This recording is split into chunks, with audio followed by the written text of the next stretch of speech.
দেখো বুরহানি বানাতে কি কি দিচ্ছি। প্রথমে দিলাম ধনে পাতা, তারপরে এটা আছে পুদিনা পাতা, সব পরিষ্কার করে ধুয়ে রাখা আছে, পাতাগুলো ছাড়িয়ে নিয়েছি। তারপরে আছে ভাজা জিরে, ওটা গুঁড়ো করা, আর গোলমরিচ ভেজে গুঁড়ো করা।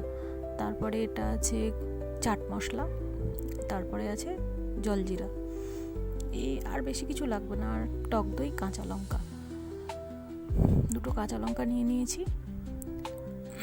প্রথমে মিক্সার গ্রাইন্ডারের ভেতরে ধনে পাতা, পুদিনা পাতা আর কাঁচা লঙ্কা দিয়ে ভালো করে পেস্ট করে নেব। তিনটে জিনিস দিয়ে দিয়েছি, ওগুলোকে প্রথমে একটু ভালো করে পেস্ট করে নিয়ে নিতে হবে। তারপরে ওর মধ্যে দিয়ে দেবো টক দই। এখানে 400 গ্রাম মতো টক দই নিয়েছি। যেরকম দই কম বেশি হলে মশলাগুলো সেরকম কম বেশি দিতে হবে। তারপরে দেবো স্বাদ মতো চিনি। স্বাদ মতো মানে 1 চামচ, 400 গ্রাম দইতে 1 চামচ চিনি যথেষ্ট। 1 চামচ চিনি দিলাম। তারপরে দিচ্ছি চাট মশলা, 1.5 চামচ মতো চাট মশলা।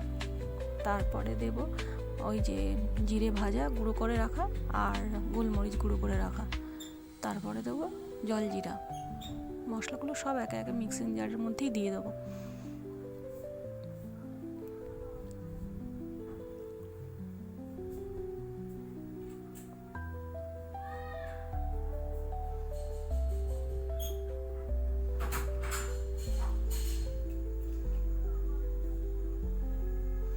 এবারে দেব বিট লবণ। বিট লবণটাও 1 চামচ মতো দেব। এখানে আলাদা কোনো লবণ পড়বে না, বিট লবণ আর জলজিরায় যে লবণটা আছে ওতেই হয়ে যাবে, ওটাই যথেষ্ট।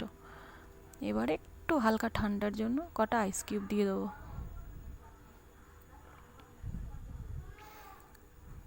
একটু ঠান্ডা ঠান্ডা হলে এটা খেতে একটু ভালো লাগবে। একটু আইস কিউব দিয়ে দিলাম। এবার সব একসাথে ভালো করে মিক্স করে নেব। ভালো করে পেস্টটা করে নেব যাতে কিছু না মুখে লাগে।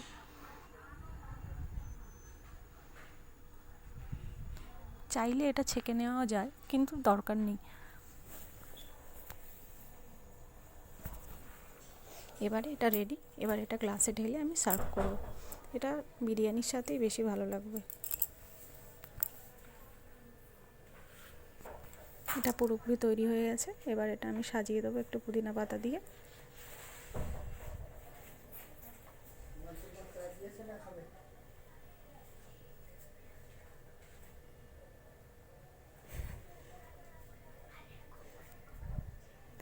এবার এটা যার সাথে খাওয়ার সেটা বেড়ে নেব। বিরিয়ানিটা আমার আগে থেকে বানানো ছিল। বিরিয়ানিটা প্লেটে ঢেলে নিচ্ছি। প্লেটের মধ্যে বিরিয়ানিটা ঢেলে নিলাম। এই অনেক সময় বিরিয়ানির সাথে রায়তা খাওয়া হয়, এটাও বিরিয়ানির সাথে খুব সুন্দর লাগবে খেতে। এটা আমার ছিল আলু বিরিয়ানি।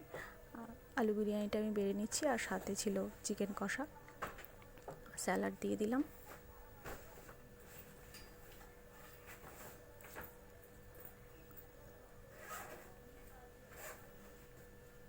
যে চিকেনের গ্রেভিটা বানিয়ে রেখেছিলাম ওটা দিয়ে দিলাম।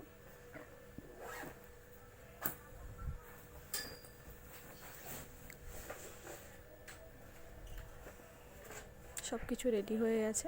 এবারে ওর সাথে যেটা বানিয়েছিলাম বুরহানি, সেটা আমি সার্ভ করে দিলাম।